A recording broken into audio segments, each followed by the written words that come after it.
Everyone, it's Elisa Cole Murphy with French Quarter Realty, and I have the honor and privilege today to be with Kim Alvarez of Landscape Images. Kim is a professional landscape architect. Correct. Can you tell me a little bit about what it means to be a landscape architect? I can tell you that I have been a landscape architect in New Orleans for over 25 years. 25 years. Yes. And so I have had really the privilege and the honor of being welcomed in so many different fabulous gardens throughout the city, in Metairie, French Quarter, really all over. So all over, yes. all over. Okay.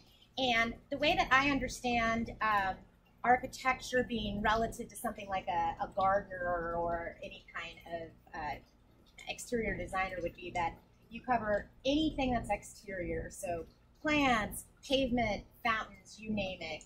That's exactly right. So once you step outside from whatever door you are in the house, anything that you need, we can help design that. So a lot of times people make the assumption that because we're a landscape architect, that we are just designing things with plants. But if you want a custom fence that would relate to the architecture of the house or the space that we're designing, we can do that. If you're looking for hardscape, whether that be a patio, a deck, a swimming pool, really anything, any kind of hard surface that would be outside, we can do that. And then focal points like fountains, or maybe you have a special piece of art that you really want to showcase. And then from there we can do lighting along with that, irrigation, and pots and furniture, really anything that you want outside. I love it. It makes me think of the Lion King when he's like, anything the light touches. That's you guys. That's you guys. So I've got a couple notes here so I don't go too far straight. Now, we're currently standing in your backyard. We are. Your garden, and that is utilized by your family, but you also have an in-home, or whatever the term is we're using, the right way to do short-term rentals through VRBOs. That is correct. So you are entertaining guests that are visiting New Orleans to make sure they have a great experience and they enjoy the space as well. We are. We advertise it actually specifically as a garden apartment because we feel like that this space is so unique to perhaps another home that they might rent. And also it's tied in directly. They can come out here and enjoy it as really just another room, another experience in their visit here in New Orleans. And they have just really loved having the space. Oh, it feels so private. It's wonderful. Like when you go out on the town and you come back and you want to unwind, or maybe you're just vacationing and unwind. It's perfect. It's perfect. Very low key. So I love that you touched on the term room. It feels like this feels like a room. That's intentional. It is very intentional. When people ask me what I do, I explain to them when we're creating spaces outside, it is very similar in the same way you would arrange your living room. Okay. You may have a sofa in your living room, but you're going to have other things that happen in that living room as well, so that you create different experiences and different places for people to sit when you have guests, etc. So the majority of our living space out here is this. When we have people over for a glass of wine, a cup of coffee, this is kind of where we all sit, hang out, and chat. On the weekends, if I want to sort of relax and have my own space and time, I tend to sit over there because it's a little off to the side. It's cushioned. I can read a book. I'm close to the fountain, and I also have a perfect view to the bird feeder, which has loads of different birds every morning. So that is kind of my own little personal thing that I do in my garden. I love that. It's almost like the ultimate open floor plan. There you go. Exactly. That's a good way to look at it. You have to be really thoughtful about these vignettes that you do. Create and the different ways that you would utilize things, lighting. Also, earlier when we were talking, you mentioned the bushes or holly. This is holly, right? These are holly trees, yes. Got it right. That we're putting in, and that kind of extends your fence line to give you the privacy that you would want in an interior room, but outside. So what happened when we first bought the house, there were no trees here. And most of our living is actually on the second floor. So from up above, we had a straight view in. So it really, by planting the hollies, it worked on this level, where when we're down here, we really feel like we have privacy. And then when we're up in our living areas upstairs, it's the same thing. They're high enough that when we look out the window, we still feel like we're in a green garden space. I love it. Completing the room. Correct. Completing the room. So I also wanted to ask you about let's see here, some of the projects that you've done. We'll get to that in a minute, but can you paint a picture, and you have a picture for me that you've sent, of what it was like when you got it on. So none of this was here. Right. So none of these trees were here. This tree was here, and this one we moved to here. And then the patio was existing, but they really had a lot of hardscape. So a lot of this patio for the way that we wanted to use the space. So what we did is what I call edit, and we just took some of it out. So here it extended further that way, as well as over there it extended into the lawn. And we felt like we could create the space, the rooms that we wanted, and still get it in with the objective of basically getting a bigger lawn. Because when we moved in, our child was younger, and so we wanted that space for him. So we designated this as our little adult space. Yeah. And the lawn, and what was a trampoline up until 4 weeks ago, where the fountain is. And so that was his space. That's his space. And we knew eventually he would grow out of it and we would grow into it. Yeah. And COVID came, and I said, okay, well, now's the time. Now's the time. Now's the time. We all Right. have a little bit of extra time and brain space, Exactly. hopefully, for creative projects. I love it.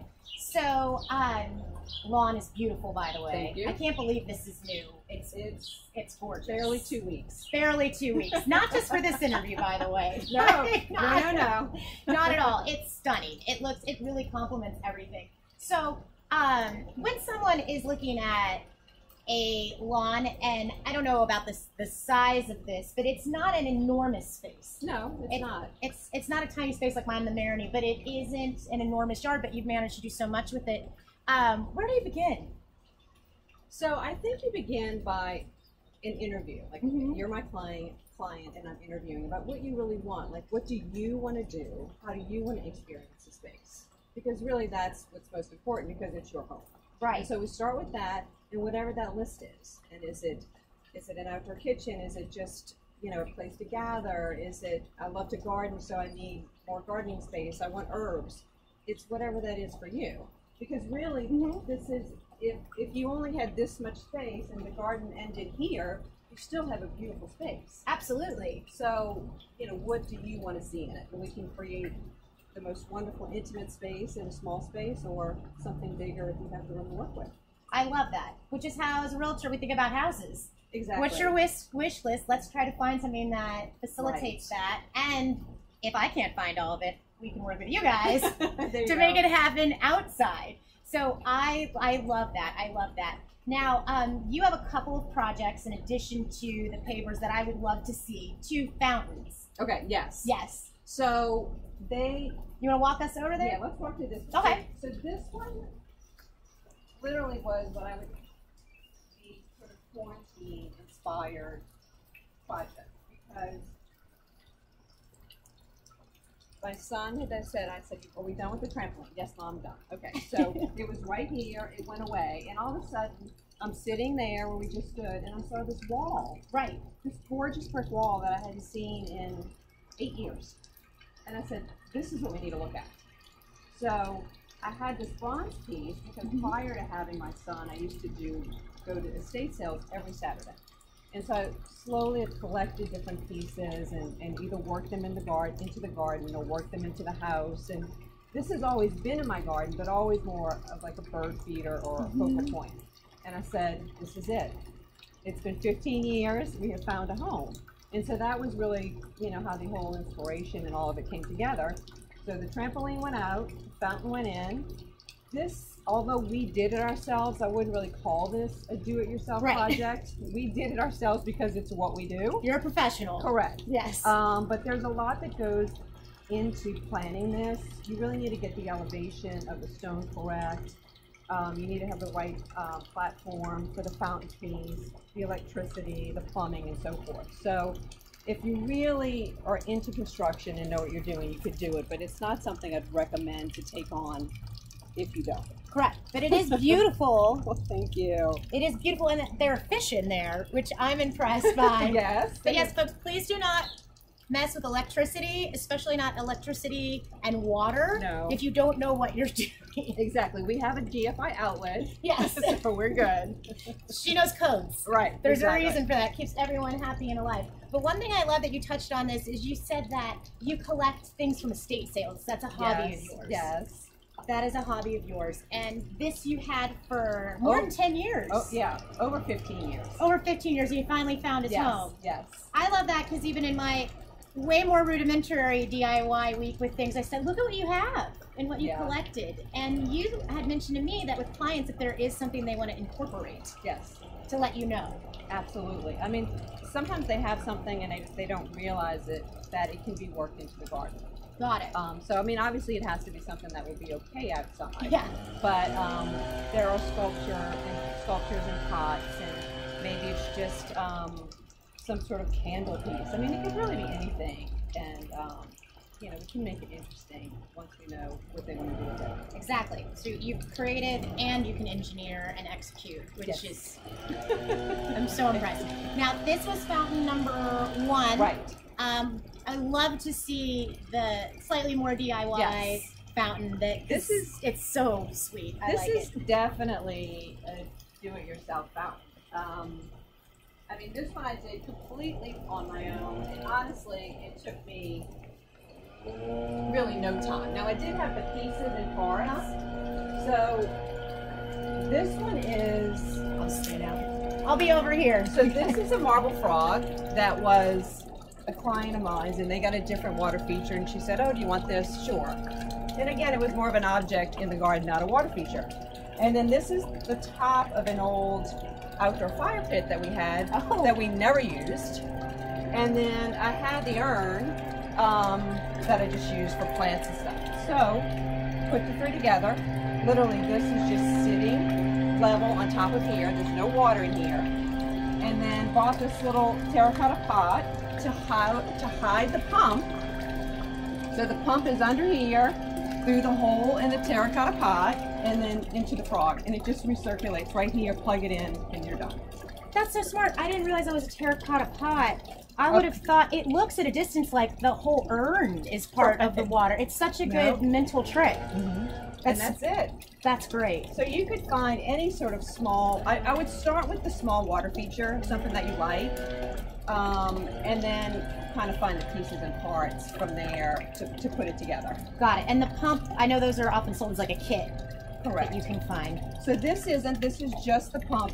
It's a tiny little pump in here. Another way to do this, if you didn't happen to have some sort of like bowl, essentially is what I call this, is you can do the same thing if you plug the hole, if there's a hole in the bottom of the pot that you have, so that the water doesn't leak out. You can do the same thing and set this guy on something in the pot. Okay. So you can eliminate this part of it, and then it recirculates within this. I love that. I love that. That's so sweet. It's really cute. And you have added technology to the mix. Yes, Do you want to show us? I did. So we only had the one feature at first, and so plugging it in occasionally was not too much trouble. When we added the second fountain, and then we added some lights, every time I came out here, I was plugging in, unplugging, plugging in, unplugging, and it just got to be a lot of trouble. So a friend of mine, when I was at their house, had this little remote, and you know, I was fascinated. What's that? Like, oh, we're just going to turn the lights on. So you literally just plug it into whatever you want to turn on or off, and that's it. It's on and it's off. So if we're upstairs and we want to come down for the night, we can turn the fountain on, we can turn the lights on, and we're ready to go. And then go back upstairs and then just click everything off. So it's something that's it's a very inexpensive way to do something remote without getting into your phone or higher technology or something more expensive. This is just a very simple thing. I love it. I love it. So I have been dragging around with me some of our fans' mutual plural questions. So let's take a seat and go through those. Okay, awesome. All right. Yeah. Cool.